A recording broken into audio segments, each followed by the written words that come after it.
Pues para nosotros es de vital importancia volver a mirar al mar. El departamento de La Guajira necesita expandirse a nuevos horizontes para poder fortalecer cada uno de sus sectores estratégicos. Y muy importante hacerlo alrededor de la academia. Conocer nuestra historia, primero es defender nuestras raíces y las posibilidades que hay, que siempre han existido en esta conexión que tenemos tan importante con las islas. Nosotros tenemos Aruba más cerca que Bogotá y eso tiene un significado para nosotros trascendental porque nos ha permitido durante mucho tiempo que esas relaciones generen unos frutos importantes.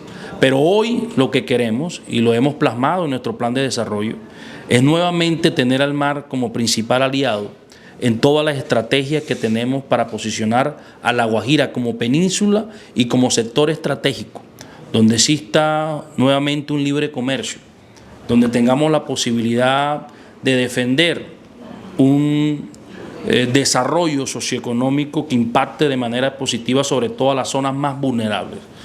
Aruba tiene ya un conocimiento importante, por ejemplo, en todo lo que tiene que ver con sistemas de abastecimiento alrededor de las plantas desalinizadoras. Aruba tiene un conocimiento cultural muy importante, sobre todo en la defensa de sus monumentos, en los temas de restauración.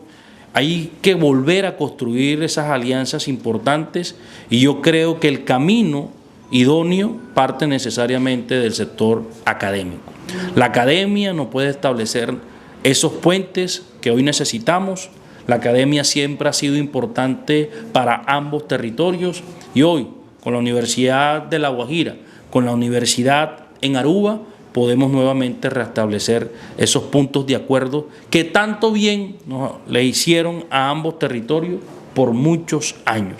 Hay que volver a recuperar la conectividad aérea, marítima, los vuelos Aruba que tanto bien le han hecho a ambos territorios, tenemos que volverlos a recuperar. En esas líneas de trabajo vamos a estar. Yo agradezco a cada uno de los que hoy están interesados, no solo los profesores que se encuentran aquí, sino que hay muchas personas en la isla pensando en Colombia, especialmente en el departamento de La Guajira. A ellos decirle que estamos con los brazos abiertos, trabajando en esa búsqueda que nos permita nuevamente consolidar nuestra mirada al mar, especialmente con los aliados más importantes, entre ellos el pueblo de Aruba.